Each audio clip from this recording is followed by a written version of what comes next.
Hello students, welcome to Smart World, a school of complete education. Today we'll be covering chapter 15 of English, title It Can Be Done. It's a short poem which says, "The man who misses all the fun is he who says it can't be done.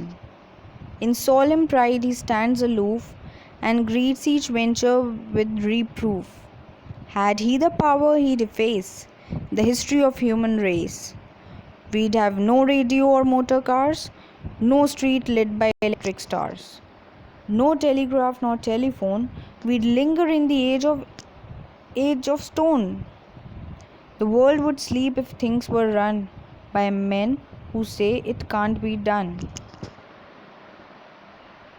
So, the poem tries to give the moral that never think that anything is impossible. If you try, everything is possible. Word meanings from the poem. In solemn pride means here it makes looking very serious, grand and important. Aloof, separately without getting involved in anything. Venture, adventure, a dangerous or risky task. Reproof, criticism, negative comments. Efface, wipe out, remove. Pointers. Answer the following questions in one sentence each. Who misses all the fun? What does the title of the poem say? What does the man who misses all the fun do? Why does he miss all the fun? What would he do if he had the power to do it all? What examples of man's progress have been given in the poem? What should human beings do in order to make progress? 2. Form groups. List a few articles of everyday use. Discuss how they can be improved. 3.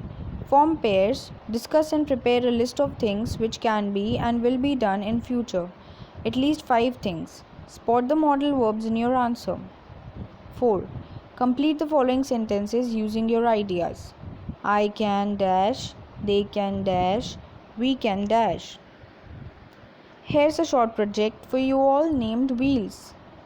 Think carefully for a minute, jog your memory and recall all the things, objects on which you have seen wheels. Write them down. Now talk to your friends or elders, refer to books and read about all the objects on which wheels are used. List them. How many did you miss out on your first list? Why? The wheel, which was probably invented more than 6,000 years ago, is thought of as one of the greatest technological advances made by man. Why did you think the wheel is so important in human civilization? Can you imagine life without wheels? Try and think of what life would be like if there were no wheels around. Have you seen how wheels move on different surfaces like sand, gravel, grass, or a proper road? What are the differences you see? What are the games, play activities, entertainments that use a wheel? Write about the various wheel-like objects you see at home, in school, and on the road.